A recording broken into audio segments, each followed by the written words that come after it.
निवडणूक समिती कोण कोण आहेत हेच माहीत नाही आणि त्या समितीत जाहीर झाल्याप्रमाणे जे रघुनाथजी कुलकर्णी होते ते निघून गेले, परत कधी आले नाही तिकडं.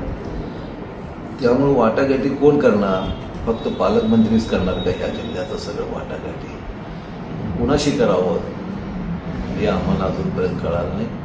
त्यामुळे मी कधी त्यांच्याशी संपर्क साधलो बैठकच झालं नाही तर मी का सांगू पालकमंत्री होते का कोण?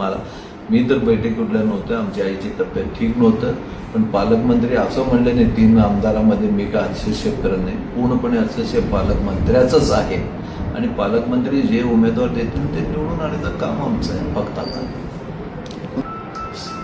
सध्याच्या वातावरणामुळे असं वाटतं की पालकमंत्री शहर उत्तरचे पूर्ण अधिकार त्यांनाच आहेत, त्यांनीच निवडणार आहेत आणि त्यांनीच जाहीर. मला असं वाटतं की निष्ठावंत कार्यकर्त्याला न्याय मिळो न मिळो, निष्ठावंत कार्यकर्त्याच्या पाठीमागं उभारण्याचं माझं कर्तव्य आहे. कारण मी गेल्या 5 वर्षात 5 टर्म झालं माझ्या पाठीमागं कार्यकर्ते राहिले, उभारलो, निवडून आणले. भारतीय जनता पक्षाने जेव्हा जेव्हा आदेश दिलं तेव्हा कार्यकर्त्यांनी कुठलीच अपेक्षा न करता भारतीय जनता पक्षाला त्यांच्या आदेशाप्रमाणे मतं मिळवून दिलं. कुठल्याही निवडणूक असू द्या, लोकसभा असू द्या, विधानसभा असू द्या किंवा कुठलेही कामं असू द्या, भारतीय जनता पक्षात कार्यकर्ता शहरचा कधीच मागं पडला नाही.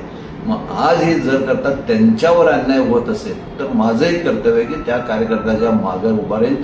तो कार्यकर्ता कुठल्याही पक्षात उभारला तरी मी त्याचा प्रचार करणार.